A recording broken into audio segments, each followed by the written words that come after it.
Normalmente, un buen musulmán debería ser moderado.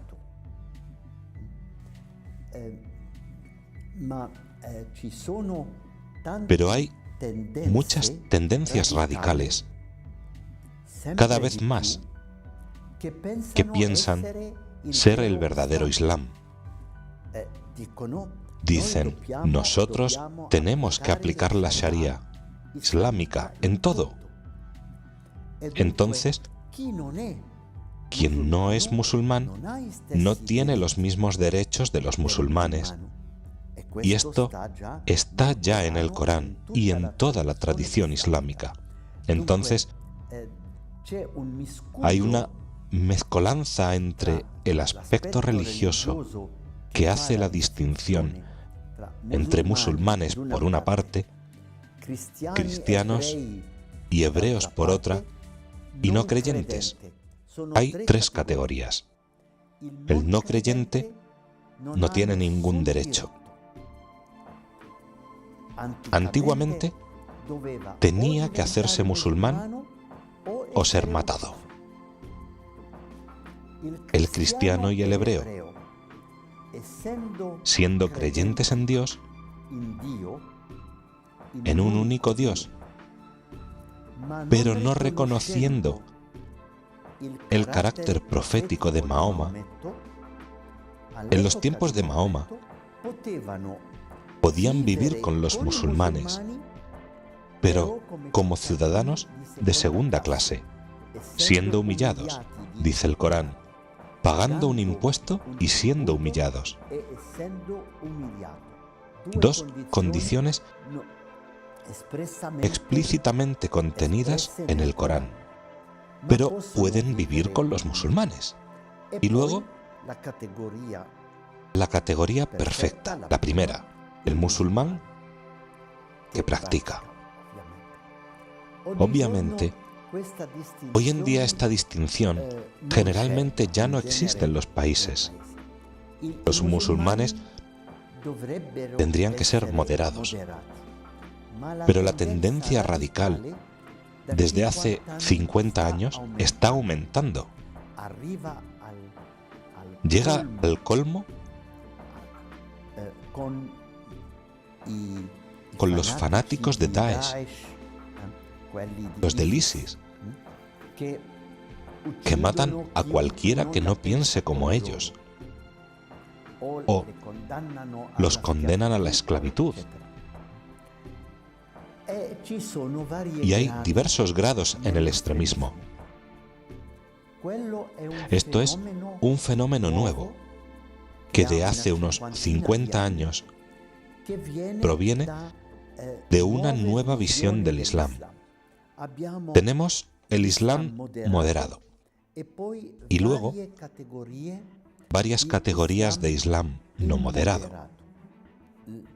Unas son los wahabitas en Arabia Saudí, Qatar, y se difunden a partir de Arabia Saudí y Qatar a todo el mundo islámico gracias al apoyo financiero. Construyen una mezquita que será de su visión wahabita. Ponen un imán educado según la tradición wahabita. Esta tradición, que data del 1770 más o menos, de un cierto Abd al-Wahhab, de ahí wahabita, es muy radical. Uno tiene que observar todos los detalles de la ley islámica. Si no, lo excluyen, es matado, encarcelado. Entonces, esta se difunde con el dinero, con la ayuda prestada a los países del tercer mundo, países musulmanes. Hay una segunda tendencia, los salafistas. Salaf significa los ancianos, los antepasados. Y se aplica esta palabra a la primera y segunda generación de los musulmanes en tiempo de Mahoma, aquellos que vivieron con él o sus sucesores. Ellos son los auténticos musulmanes. Y entonces tenemos que aplicar todo lo que ellos hacían, que se convierte en la norma. También las costumbres, también el modo de vestir. No llevan pantalones porque en aquella época no existían. Estos son los salafistas. Serían, podemos decir, reaccionarios, pero que se aferran a todo lo que se hacía en la primera mitad del siglo VII. Es un retroceder a hace 14 siglos. Y existe otra tendencia, también esta radical, aunque menos, los hermanos musulmanes. Ellos quieren establecer una sociedad musulmana, pero para esto pueden emplear métodos menos radicales. Y son varios grupos que nacen, y estos no son moderados. Pero creo que hoy en día los moderados serán más de la mitad de los musulmanes, ciertamente. Pero, aunque fueran mayoría,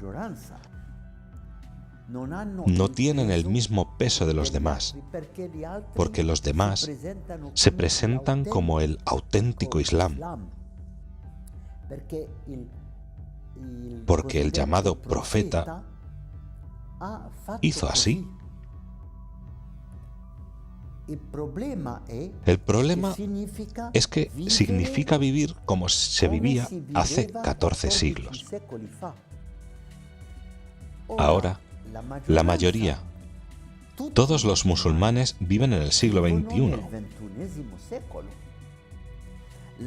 En Arabia Saudí, que es radical, todos usan medios modernos: la televisión, la radio, el internet, el avión, el coche.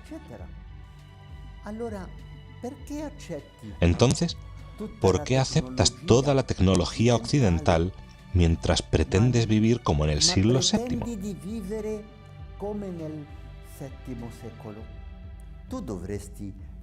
Tú tendrías que viajar a pie o camello. Tendrías que tener agua no purificada así, etc. Hay una contradicción que se refleja en la sociedad de los países musulmanes hoy en día.